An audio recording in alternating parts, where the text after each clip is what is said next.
When historians speak of World War II, they often mention Stalingrad, Normandy, or the Pacific Islands. But in the early years, one of the most dramatic stages of the war was the North African desert. Here, in a land of endless sand, scorching days, freezing nights, and little cover, two names became legendary. Erwin Rommel, the German commander known as the Desert Fox, and the 88mm gun, a weapon that defined the battlefield. In 1941, Adolf Hitler reluctantly agreed to send a small German force to help his struggling Italian allies. Commanding this new Afrika Korps was Rommel, a general already known for daring moves in France. He arrived with limited supplies, outdated tanks, and a short chain of command that let him act independently. What followed was a campaign of constant surprises. Rommel attacked before his troops were even fully assembled, driving British forces back hundreds of miles. He earned his nickname quickly, appearing where least expected, striking with speed, and vanishing into the desert like a fox. But Rommel's brilliance alone could not have carried the campaign. His secret advantage was the 88mm gun, officially called the 8.8 cm Flak 18 and later the Flak 36 and 37. It had been designed as an anti-aircraft weapon. German engineers had built it tall and powerful to shoot down high bombers, firing shells at incredible velocities. In France in 1940, it had already been tested against British armor. Lower the barrel, aim straight, and suddenly you had the best anti-tank gun of the war. In the wide-open desert, this mattered even more. British Crusader tanks, American-built Stuarts, and even the heavy Matildas could be destroyed at ranges far beyond the reach of their own guns. Allied crews often reported that they never even saw where the fire came from. One second they advanced, the next their tanks were burning, knocked out by a weapon hidden in the sand miles away. The 88 was not easy to move. It required trucks and crews, but Rommel used deception to make them deadly. He often placed his weaker Italian units up front as bait, drawing British armor into battle. As the tanks advanced, suddenly the hidden 88s opened fire. Whole squadrons were stopped in their tracks, smoking wrecks littering the desert floor. Rommel perfected this trap again and again. At battles like Gazala, Tobruk, and Gazala, the story repeated. Allied armor advancing with confidence, only to be slaughtered by long-range guns. The psychological impact was immense. British tank crews began to fear open ground. The sharp crack of an 88mm firing carried across miles of desert. Soldiers joked grimly that if an ant walked across the sand, Rommel's 88s would find it. Winston Churchill himself admitted that the weapon had changed the balance of the Desert War. American troops arriving later under commanders like Dwight Eisenhower and Omar Bradley also learned to respect it. The ordinary infantryman with a rifle or machine gun, whether M1 Garand, Thompson, or Bren gun, felt helpless against such firepower. What made the Desert Campaign unique was how mobile it was. Unlike the trench stalemates of World War I or the hedgerows of France, North Africa was a chessboard of open moves.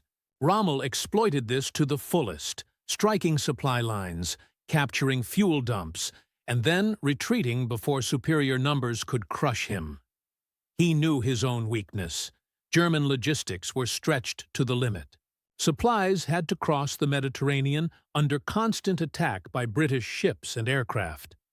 A single lost convoy could mean no fuel for tanks, no shells for the 88s. Yet Rommel made every resource count, often using captured Allied fuel and weapons to keep his army alive. There are little-known details that show how desperate and inventive this campaign was. German troops sometimes painted their tanks with captured British colors to confuse enemies. Field kitchens cooked with whatever could burn, from wood to oil, because supplies ran out. Mechanics repaired tanks in the open desert, scavenging parts from wrecks under the blazing sun. Allied troops, too, faced endless hardship. Sand clogged rifles and engines, water was scarce, and thirst killed as many as bullets. At night the temperature dropped below freezing, and soldiers shivered in thin uniforms.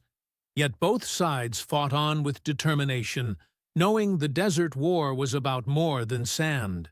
It was about the Suez Canal, the gateway to the Middle East, and the oil fields beyond.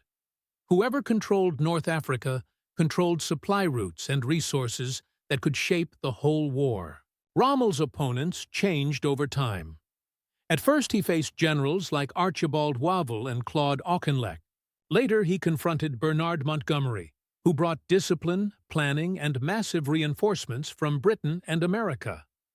Montgomery studied Rommel's tactics carefully, refusing to be baited, refusing to charge blindly into 88 traps.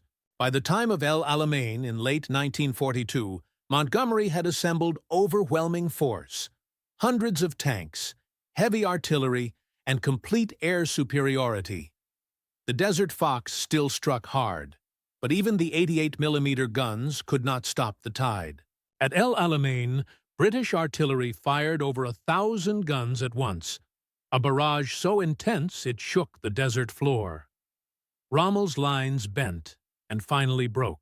Another interesting fact is that Hitler himself pressured Rommel constantly, demanding he hold positions long after logic suggested retreat. Rommel, usually bold and mobile, found himself ordered to defend hopeless ground.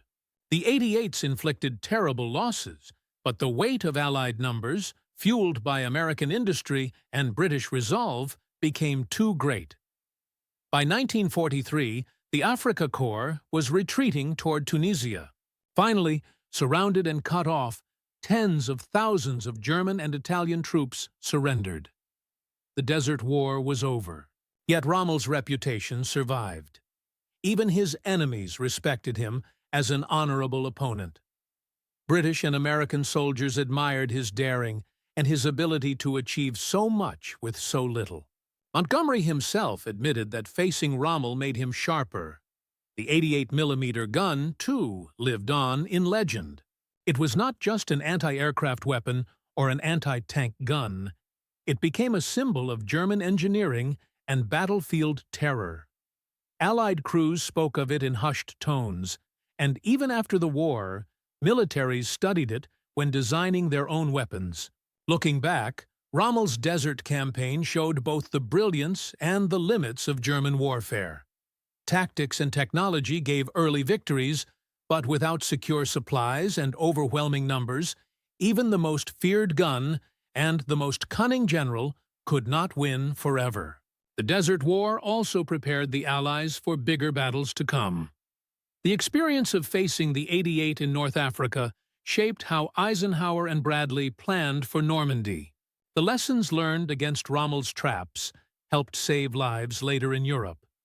Today, when we think of North Africa in World War II, we think of swirling sandstorms, columns of tanks racing across dunes, and the sharp thunder of the 88 echoing across miles of empty desert. We think of Rommel, the Desert Fox, admired even by his enemies, yet ultimately defeated by the weight of Allied power. And we think of the men on both sides who fought in impossible conditions far from home, in one of the most unique battlefields of the 20th century. Rommel's Desert War remains a story of daring, ingenuity, and tragedy. It is the tale of how one general and one weapon turned the sands of North Africa into a battlefield remembered forever. And though the 88mm gun could destroy tanks and stop armies, it could not change the outcome of a global war.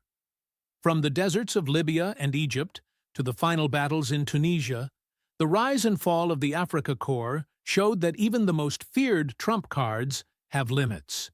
The legend of Rommel and the roar of the 88, however, will always echo across history.